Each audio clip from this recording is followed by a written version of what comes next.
Good evening and welcome to the Saturday edition of Market Mantra, in which we give you a complete update on the economic news of the day. Today we'll also be taking calls from you, our listeners, and any queries that you may have on business, economic and stock market matters. But do remember that we don't address stock or company-specific queries. The numbers to call us on are 23314444, 23717106, or 23717117. And those of you who would be calling us from outside Delhi, please prefix 011. My name is Rajesh Lake, and with me is my co-anchor in Hindi, Sonu Sood. धन्यवाद राजेश। नमस्कार श्रोताओं, market मंत्र में आपका स्वागत है। रोज की तरह आज भी हम ताजा आर्थिक खबरें आप तक लाएंगे। आज शनिवार है और प्रत्येक शनिवार की तरह हम आपके प्रश्नों को सीधे प्रोग्राम में शामिल करेंगे। श्रोताओं, आप हमें आर्थिक, व्यापारिक और शेयर बाजार से जुड़े किसी भी मुद्दे पर प्रश्न पूछ सकते हैं, परंतु याद रखिएगा कि हम किसी विशेष कंपनी या स्टॉक के बारे में जानकारी इस कार्यक्रम में नहीं दे पाएंगे। प्रश्न पूछने के लिए हमारे नंबर है 23314444, 23717106 और तीसरा नंबर है 23717117। दिल्ली से बाहर के श्रोता इन नंबरों से पहले STD कोड 011 भी डायल करें। आपके प्रश्नों का उत्तर देने के लिए आज कार्यक्रम में ऑनलाइन आमंत्रित है वरिष्ठ आर्थिक विशेषज्ञ शरद कोहली। शरद जी नमस्कार, मार्केट मंत्र में आपका स्वागत है। A warm welcome, शरद। नमस्कार सोनू, नमस्कार राजेश और सभी श्रोताओं को मेरा अभिनंदन। और अब सबसे पहले हेडलाइंस के साथ है राजेश लेख। India and Australia sign economic cooperation and trade agreement today. Indian startups mop up over $10 billion in the first quarter of this year. And on Wall Street, the Dow rises 0.4% on strong job data. Bharat और Australia के बीच आज आर्थिक सहयोग तथा व्यापार समझौते पर हस्ताक्षर किए गए। भारतीय स्टार्टअप कंपनियों ने वर्ष 2022 की पहली तिमाही में $10 अरब से अधिक की राशि जुटाई और वॉल स्ट्रीट में मजबूत रोजगार आंकड़ों के बल पर डाउ सूचकांक 0.4% बढ़ा।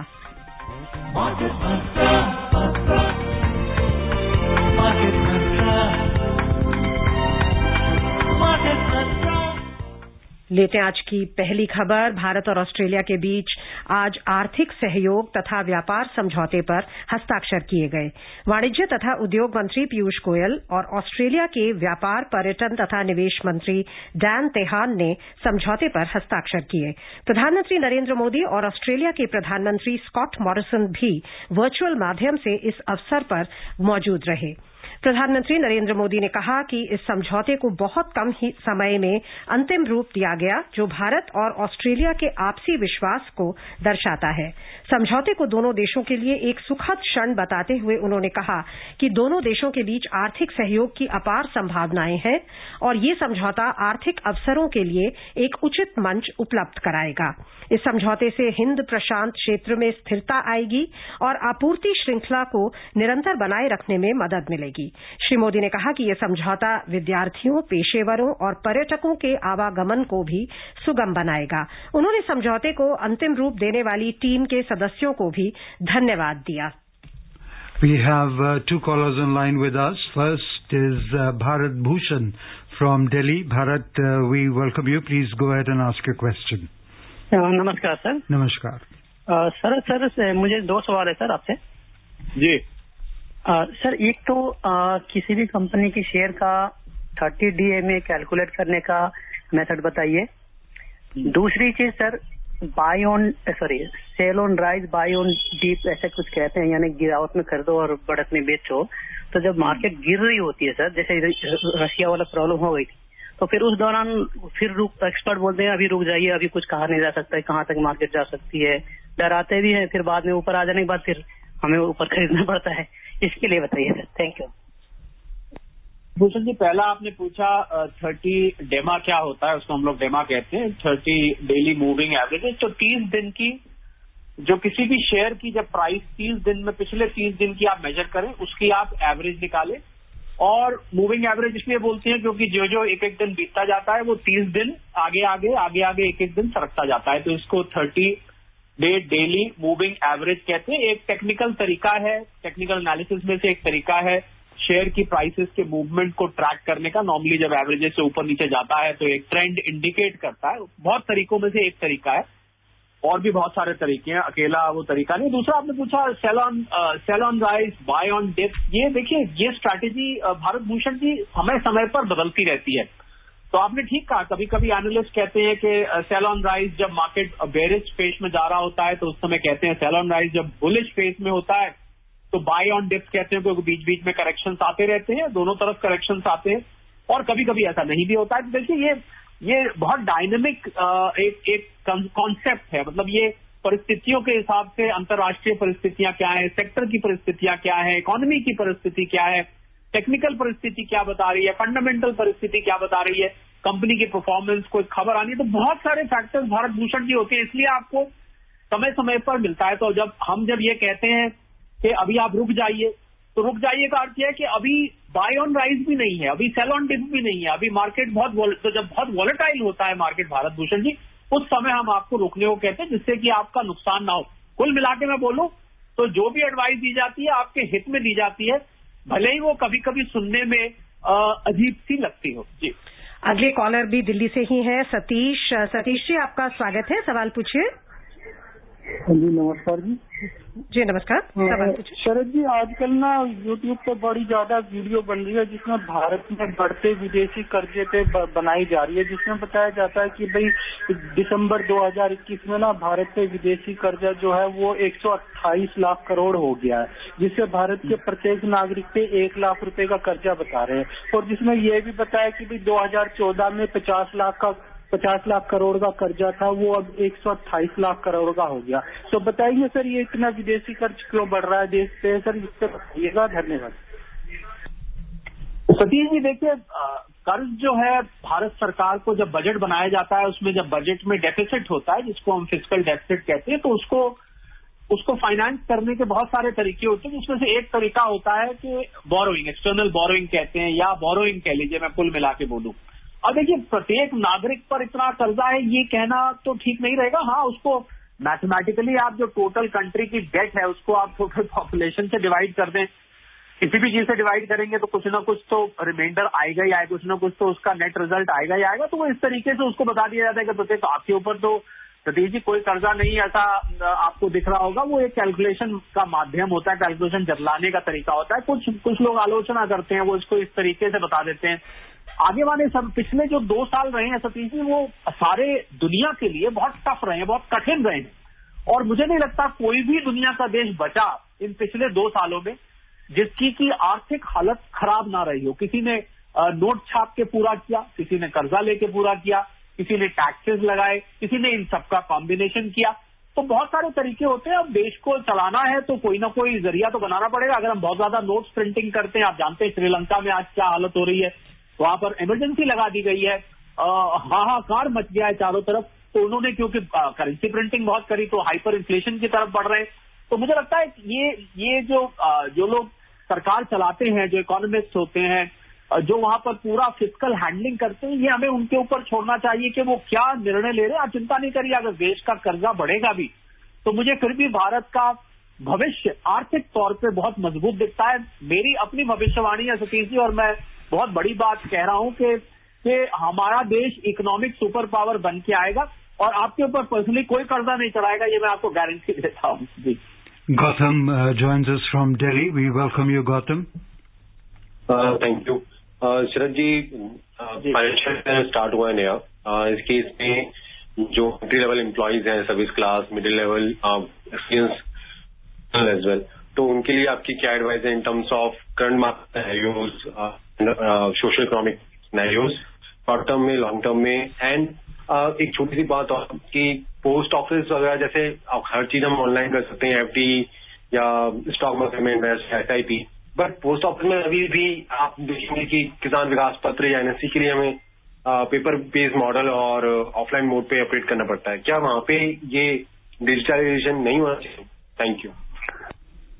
गौतम, आपका जो सेकंड क्वेश्चन था मुझे वो ज्यादा साफ सुनाई दिया, तो पहले मैं सेकंड का जवाब देता हूँ, फिर सोनू की मदद से मैं पहला वाला समझना चाहूंगा। मेरी सभी श्रोताओं से, राजेश और सोनू से इजाजत लेते हुए ये रिक्वेस्ट है कि थोड़ा सा साफ बोले, ऊंचा बोले। जैसे मैं, आपने देखा होगा, बहुत जोश से और बहुत जोर से बोलता हूँ, आप भी ऐसे ही बोले तो और क्लियर रहेगा। आपने देखिए पोस्ट ऑफिस का डिजिटलाइजेशन चल रहा है। पहले पोस्ट ऑफिस में उदाहरण के तौर पे अगर हम दिल्ली का ले तो पहले आपको हर पोस्ट ऑफिस में जाके अलग अलग खाता, आपका मान लीजिए एक से ज्यादा जगह था तो आप एक जगह ही ऑपरेट कर सकते थे, दूसरी जगह से नहीं कर सकते थे। अब ये धीरे धीरे जो सीबीएस सिस्टम होता है जिसको हम कोर बैंकिंग सोल्यूशन कहते हैं, वो धीरे धीरे पोस्ट ऑफिस में भी लगाया जा रहा है। तो मैं उम्मीद रखता हूं कि आने वाले 1-2 साल में आपको सारे के सारे पोस्ट ऑफिस डिजिटली कनेक्टेड दिखेंगे और आप किसी भी देश, दुनिया के किसी भी देश के किसी भी हिस्से में जाके आप पोस्ट ऑफिस का इस्तेमाल कर पाएंगे। सोनू, मैं पहले सवाल के लिए आपकी मदद दूंगा। मैं बिल्कुल आवाज जी वही कह रहे थे कि नया वित्त वर्ष शुरू हो रहा है तो वो एम्प्लॉइज के जो सर्विस क्लास लोग हैं उनके पॉइंट ऑफ व्यू से जानना चाहते थे कि मैक्रो इकोनॉमिक सिचुएशन कैसी है, कैसी आपका आउटलुक क्या है?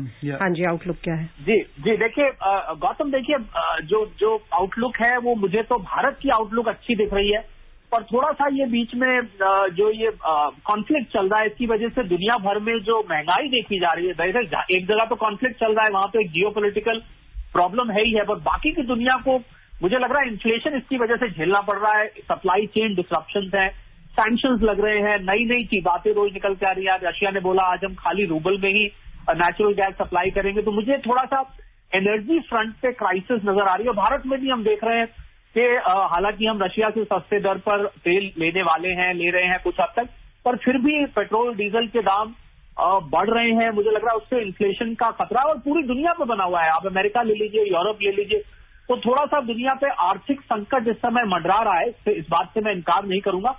पर फिर भी जो मैंने अभी आपसे पिछले कॉलर एक सतीश थे उनको बोला था कि भारत का आर्थिक भविष्य मुझे बहुत उज्जवल दिखता है। हालांकि बीच बीच में उसमें ऐसी घटनाएं, ऐसी परिस्थितियां आती रहेंगी, कुल मिलाकर आउटलुक मुझे अच्छा दिख रहा है। भारतीय इकोनॉमी पैंडेमिक के बाद बहुत तेजी से रफ्तार आई है। जीएसटी के आंकड़े अगर आपने देखे हो जो कि कल निकल के आए, 1,42,000 करोड़ के, जो ये बता रहे हैं कि हमारी आर्थिक गतिविधि पूरी तरह से पटरी पर आ रही है। तो आने वाला समय अच्छा है, बीच बीच में रुकावटें आपको देखने को मिलेंगी। जी, अगले कॉलर है नंद गोपाल दिल्ली से। नंद गोपाल जी नमस्कार, सवाल पूछें। नमस्कार जी, शरद जी से मेरा क्वेश्चन है कि ऑर्गेनिक एंड केमिकल फर्टिलाइजर का क्या फ्यूचर है? बहुत अच्छा फ्यूचर है नंद गोपाल जी। ऑर्गेनिक तो फर्टिलाइजर ने देखा होगा, अभी जब रशिया यूक्रेन के बीच में जो संघर्ष चल रहा है उसमें फर्टिलाइजर बहुत बड़ी मात्रा में यूक्रेन से और कुछ हद तक रशिया से हमारे यहाँ आयात किए जाते थे, पूरी दुनिया में जाते थे, और वहां पर डिसरप्शन होने की वजह से फर्टिलाइजर की कीमतें आपने देखा होगा बढ़ी हैं।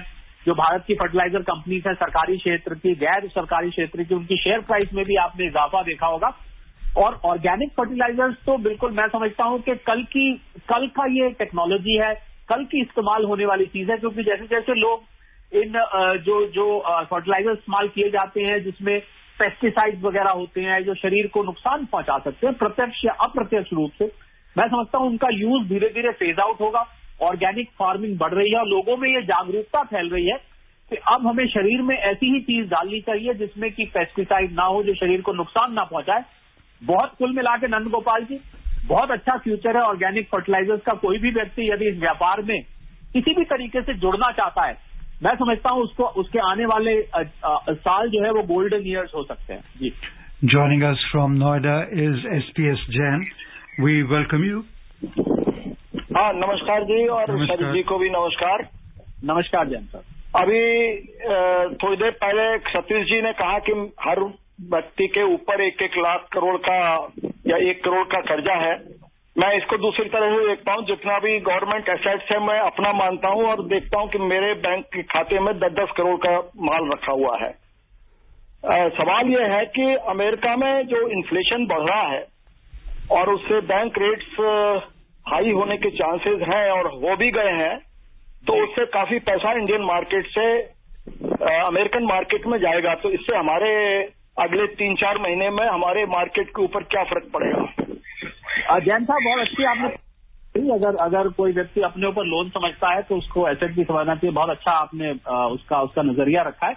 और देखिए मार्केट में रेट्स अमेरिकन मार्केट्स में बढ़ रहे हैं और हॉकिश स्टैंड फेड ने ऑलरेडी दिखा दिया है। 25 बेसिस पॉइंट ये भी संकेत किया है कि आगे हो सकता है 50 बेसिस पॉइंट से बढ़े और एक दफे नहीं अनेकों बार बढ़े इन्फ्लेशन को मैच करने के लिए। तो अगर ये पैसा जैन साहब यहाँ से जाएगा, जा रहा है निरंतर, पिछले अक्टूबर से हम देख रहे हैं लगातार एफआईआई की बीच बीच में कुछ पैचेस छोड़ दें तो लगातार यहां से निकासी बनी हुई है। और पर इसके लिए जैन साहब एक काउंटर करने वाली, न्यूट्रलाइज करने वाली अच्छी बात यह कि हमारे जो देसी बॉयज मैं बोलता हूं, हमारे जो डोमेस्टिक इंस्टीट्यूशनल इन्वेस्टर्स हैं एसआईपीज के जरिए और भी जरिए, वो निरंतर खरीद भी करते रहते हैं और बहुत बड़ा संस्थान बन चुका है आपके हमारे जैसे रिटेल इन्वेस्टर्स जिनकी की आज भागीदारी 7% से ज्यादा है पूरी की पूरी इन्वेस्टमेंट में, एक्विटी इन्वेस्टमेंट में। तो मुझे लग रहा है ये दो जो इंस्टीट्यूशन यहाँ बड़े खड़े हो गए हैं ये उसको न्यूट्रलाइज करने के लिए काफी है। अगर निकासी उनकी होती भी है या आपको मार्केट में करेक्शन दिखेंगे पर आपको बाउंस बैक्स भी देखने को मिलेंगे जो आप आजकल देख रहे हैं कि काफी नीचे मार्केट चला गया था, निफ्टी 16,000 से नीचे एक दफे घूम रहा था, आज वो 17,500 से ऊपर चल रहा है, जबकि परिस्थितियां अभी भी जियोपॉलिटिकल लेवल पे बहुत अनुकूल नहीं है, आप देख रहे होंगे। उसके बावजूद हम पैर जमा के खड़े हुए हैं, तो देखते हैं क्या होता है। बाकी मुझे एफआईआई के अब निकलने से जो पहले खतरा होता था जैन साहब, अब उतना खतरा मुझे नहीं नजर आ रहा है जो आज से साल 2 साल पहले परिस्थिति थी। श्रोताओं की कॉल्स और प्रश्नोत्तर का सिलसिला हम जारी रखेंगे इस छोटे से कमर्शियल ब्रेक के बाद। उपभोक्ताओं तक पहुंचने का सुलभ और सस्ता माध्यम है आकाशवाणी। आकाशवाणी के विभिन्न केंद्रों से कीजिए अपने उत्पादों और सेवाओं का प्रचार विज्ञापनों के माध्यम से। लोकल और राष्ट्रीय स्तर पर कीजिए अपने बिजनेस का विस्तार, क्योंकि आकाशवाणी में विज्ञापन बुकिंग हुई बहुत ही आसान। अब घर, दफ्तर या दुकान पर बैठे बैठे आप कर सकते हैं विज्ञापनों की बुकिंग। डायल कीजिए 870-001-4242। नंबर एक बार फिर नोट करें, 870-001-4242। Welcome back to Market Mantra.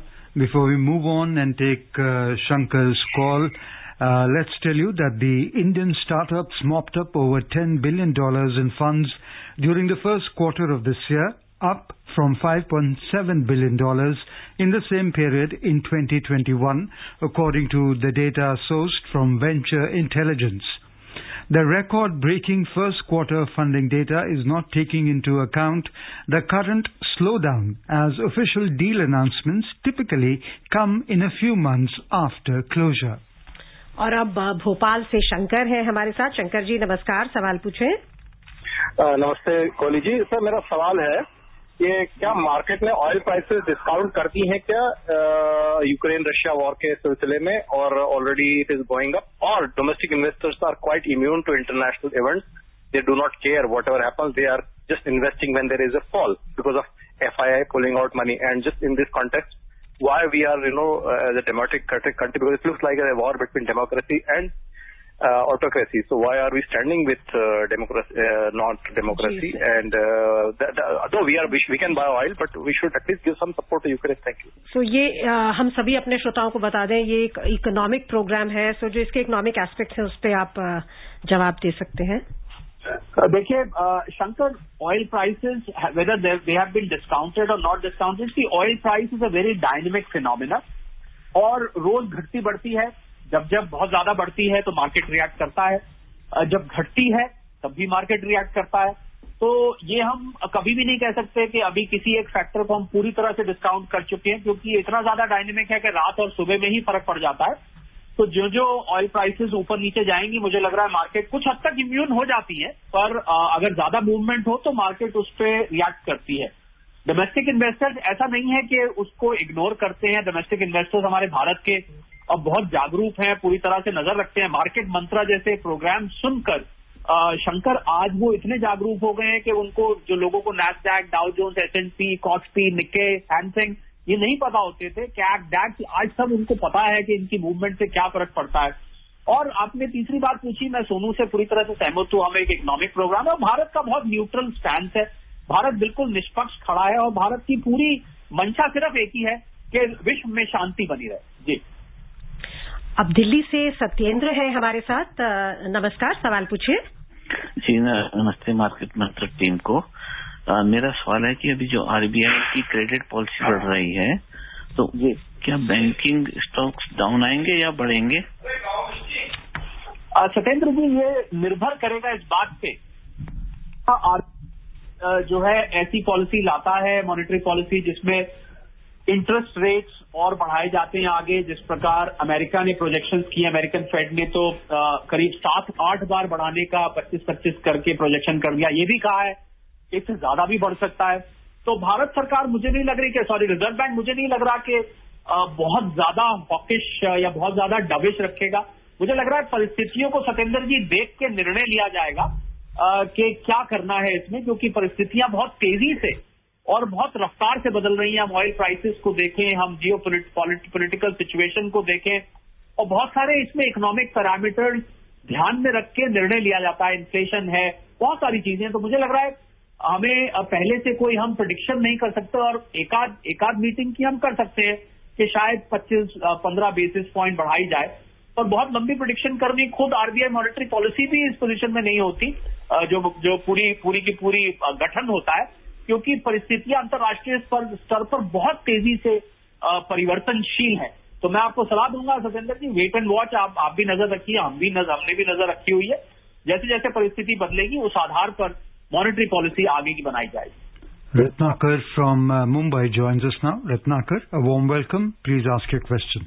Hello, good evening sir. Good evening. हाँ, मेरे 2 सवाल है। मेरा एक पहला सवाल है कि मार्च में जीएसटी का संकलन बहुत भारी तरफ से हो गए, तो उसका गवर्नमेंट का इकोनॉमिक स्ट्रेंथन करने के लिए कैसा ये हो सकता है, उसका यूज हो सकता है कि जो घाटे की जो अर्थव्यवस्था है उसमें कुछ बढ़ोतरी हो सकती है क्या, घाटा कम हो सकता है क्या।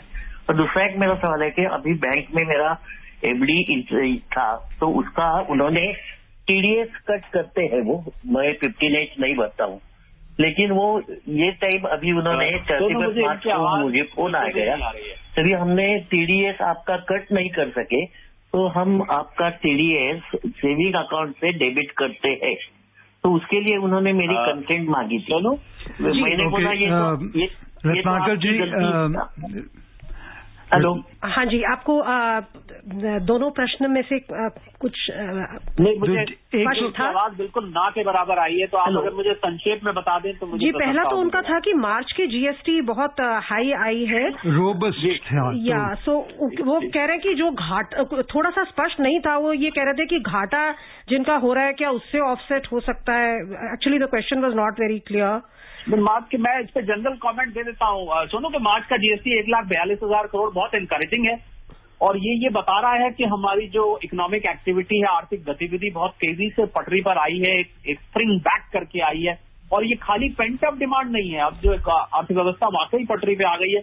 अब मालूम नहीं किस चीज का रिफंड पूछ रहे थे, पर रत्नाकर जी हमारे नियमित श्रोता हैं और हर हफ्ते जुड़ते हैं। अगर कुछ रह भी गया हो तो हम क्षमा चाहेंगे और अगली बार इनसे फिर जुड़ने की प्रतीक्षा में रहेंगे। इनफैक्ट आपने जो कहा था वो फिर से हम रिपीट कर देते हैं कि जो भी आपका प्रश्न उसको लिख लिया करिए और बड़े स्पष्ट और सरल शब्दों में पूछा करिए, तो जवाब भी फिर देना आसान हो जाता है। जेएस सलूजा जी हैं दिल्ली से हमारे साथ, हमारे अगले श्रोता। आपका स्वागत है, सवाल पूछिए।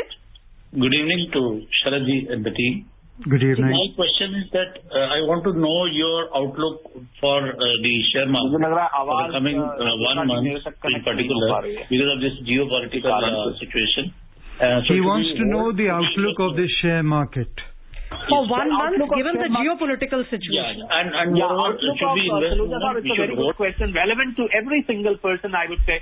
और मुझे लग रहा है आउटलुक इस समय अगर आप पिछले 3-4 दिन देखें तो मार्केट लगातार कोशिश कर रही है बाउंस बैक करने की, पर फिर भी मैं ये मानता हूं, मेरा अपना असेसमेंट ये है, and somebody doesn't get me wrong and I might sound pessimistic, कि मुझे लगता है कि जब तक जियोपॉलिटिकल लेवल पे कॉन्फ्लिक्ट चल रहा है, अभी एक्टिव कॉन्फ्लिक्ट चल रहा है। अब देखिए, थोड़ी सी भी कॉन्फ्लिक्ट की सेटल होने की, कहीं से फोर्सेज वापस मुड़ने की खबर आती है तो एकदम से मार्केट उसका स्वागत करता है, पर फिर भी मुझे लगता है जब तक छोटा सा भी किसी रूप में कॉन्फ्लिक्ट चल रहा है तब तक मार्केट में वॉलेटिलिटी बहुत ज्यादा बनी रहेगी और मार्केट खबरों के आधार पर ही चलेगा। फंडामेंटल्स तक पहुंचने की कोशिश करता है मार्केट, पर तभी कोई खबर आ जाती है। तो इसलिए मुझे लग रहा है कि वेट एंड वॉच की अप्रोच अभी भी मैं बनाए हुए हूं, जब तक परिस्थितियां पीस की तरफ नहीं बढ़ती हैं, सीज फायर की तरफ नहीं बढ़ती हैं, तब तक फोर्सेज वापस नहीं हो जाती रशिया की यूक्रेन से, क्योंकि यहां से कुछ भी एस्केलेशन भी पॉसिबल है, यहां से बिल्कुल शांत हो जाना भी पॉसिबल है। तो मुझे लग रहा है आउटलुक डिपेंड करेगा बहुत हद तक इस कॉन्फ्लिक्ट के आउटकम पर, फिलहाल के लिए आपको बीच बीच में बाउंस बैक दिखते रहेंगे, बीच बीच में फॉल्स दिखते रहेंगे। वॉलेटिलिटी कुल मिलाकर देखें तो वो बनी रहेगी। जी, अगले कॉलर है दिल्ली से सतीश। सतीश जी अपना सवाल पूछें। जी, हेलो जी, सवाल सर जी नमस्कार। माई क्वेश्चन इज कि अभी पेपर में बायोडीजल के बारे में, पेट्रोल पंप खोलने के बारे में बहुत आ रहा है, तो बायोडीजल पेट्रोल पंप का क्या फ्यूचर है? जी, पता नहीं कुछ हेलो तकनीकी कारण की वजह से मेरे सर जी हम सुन पा रहे हैं, तो हम आपको बता देंगे प्रश्न। जी, और दूसरा क्वेश्चन ये है कि ये जो यूटीआई का म्यूचुअल फंड है और जीआईसी का म्यूचुअल फंड है, इसमें कुछ भी नहीं आया रिटर्न, कैसा क्या हुआ? Thank you. सतीश जी, एक तो हम आपको बताना चाहेंगे कि म्यूचुअल फंड से जुड़ा हमारा एक स्पेशल कार्यक्रम होता है संडे को। कल तो म्यूचुअल फंड से अगर जुड़ा आपका कोई भी डाउट हो, आप उसे कल क्लियर कर सकते हैं। और शरद जी वो ये जानना चाहते थे कि बायोडीजल पर सरकार अभी जोर दे रही है, शायद कुछ पेट्रोल पंप्स खुलने की भी बात है, तो क्या स्थिति है अभी? बायोडीजल पे मैं बताना चाहूंगा सतीश जी को कि काम चल रहा है, बल्कि बायोडीजल पे नहीं, हमारे माननीय जो ट्रांसपोर्ट मंत्री हैं श्री नितिन गडकरी जी, उन्होंने तो अभी हाइड्रोजन की बनी हुई पहली कार, हाइड्रोजन फ्यूल पे चलती हुई कार पे पहुंचे। कहीं एथेनॉल है, इलेक्ट्रिक व्हीकल्स है, बहुत ज्यादा काम चल रहा है। जो जो ये अंतर्राष्ट्रीय क्रूड प्राइसेस हमें तंग कर रही है, क्यों मुझे लग रहा है इस पे रिसर्च बढ़ रही है, इसके विकल्प ढूंढे जा रहे हैं। जी हाँ, उसमें बायोडीजल उसमें से एक है, और बायोडीजल हमारे देश के लिए बहुत आसान होना चाहिए। एक दफे इस पर रिसर्च पूरी हो जाती है, क्योंकि जिस प्रकार हमारी खेती की पैदावार होती है और जिस प्रकार उसमें से अलग अलग तरीके के उत्पाद निकलते हैं, उसका इस्तेमाल का तरीका निकलता है, उसमें से गैस बनती है वगैरह वगैरह, तो मुझे लग रहा है बहुत अच्छा भविष्य है। बहुत सारी चीजों पर काम चल रहा है, खाली बायोडीजल नहीं। मैंने 3-4 चीजों का नाम लिया, और हम उम्मीद करते हैं इसमें से कोई एक चीज बहुत जल्द ऐसा विकल्प बन के निकलेगी जिससे हमारे लिए ये जो परेशान करती हुई अंतर्राष्ट्रीय क्रूड ऑयल प्राइसेस हैं, ये हमारे लिए परेशानी का सबब नहीं बन के रह जाएंगी। जी, On the Wall Street, key indices ended higher yesterday as the monthly jobs report indicated a strong labor market and is likely to keep the Federal Reserve on track to maintain its hawkish policy stance. So the Dow Jones Industrial Average rose 140 points or 0.4% to 34,818. The S&P 500 gained 15 points or 0.3% to 4,546, and the Nasdaq Composite added 41 points to 14,262. Gautam है दिल्ली से हमारे साथ, जल्दी से सवाल पूछिए, हमारे पास चंद second ही बचे हैं। Keeping in mind the geopolitical situation, what is the prospect of pharmaceutical industry? जी, ये जानना चाहते हैं कि फार्मास्यूटिकल इंडस्ट्री की क्या प्रोस्पेक्ट्स है गिवन द जियोपॉलिटिकल सिचुएशन? बहुत अच्छे प्रोस्पेक्ट्स हैं गौतम जी। भारत की फार्मास्यूटिकल इंडस्ट्री, भारत को दुनिया की फार्मेसी कहा जाता है। मुझे लग रहा है आने वाला समय भारत के लिए जिस रफ्तार से एक्सपोर्ट बढ़ रहा है बहुत अच्छा है, जिस रफ्तार से FDA अप्रूवल्स मिल रहे हैं अमेरिका और बाकी जगह, बहुत अच्छा भविष्य है। लंबी अवधि के लिए आप इसमें गौतम जी बड़ा सेफली निवेश कर सकते हैं, पर लंबी अवधि के लिए और सिलेक्टेड स्टॉक्स होने चाहिए, अच्छी फंडामेंटल कंपनीज होनी चाहिए। जी, बहुत बहुत धन्यवाद आपका शरद जी, आज के कार्यक्रम में शामिल होने के लिए और हमारे श्रोताओं को बहुमूल्य जानकारी देने के लिए।